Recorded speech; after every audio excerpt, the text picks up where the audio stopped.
দেশের আম্পায়ারদের নতুন বেতন কাঠামো প্রকাশ করেছে বাংলাদেশ ক্রিকেট বোর্ড বিসিবি। সেখানে দেশের সর্বোচ্চ বেতনধারী আম্পায়ার এখন শরফুদ্দৌলা ইবনে শহীদ সৈকত। আইসিসির এলিট প্যানেলের এই আম্পায়ারের বেতন এখন 2 লাখ টাকা।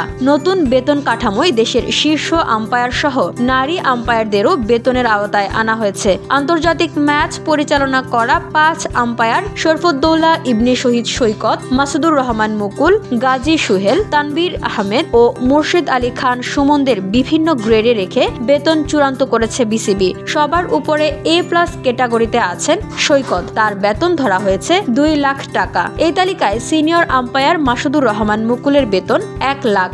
পরের ক্যাটাগরিতে আছেন গাজী সুহেল ও তানভীর আহমেদ, তাদের বেতন ঠিক করা হয়েছে 90,000 টাকা। মুর্শিদ আলী খান সুমন ঠিক পরের ক্যাটাগরিতে থেকে পাবেন মাসে 70,000 টাকা। এছাড়া বিসিবি এলিট প্যানেলের আম্পায়ারদের বেতন ধরা হয়েছে ব্যক্তি ভেদে 45 থেকে 55,000 টাকা। সিনিয়র আম্পায়ার মাহফুজুর রহমান লিটু এই ক্যাটাগরিতে সবচেয়ে বেশি 55,000 টাকা বেতন পাবেন। আরেক ক্যাটাগরিতে 35 থেকে 45,000 টাকা এবং সর্বশেষ বিসিবি ইমার্জিং ক্যাটাগরিতে একদম নতুন আম্পায়ারদের জন্য মাসিক বরাদ্দ রাখা হয়েছে 25,000 টাকা। সেই সঙ্গে নারী আম্পায়ারদের 4 জন 35,000 টাকা করে বেতন পাবেন।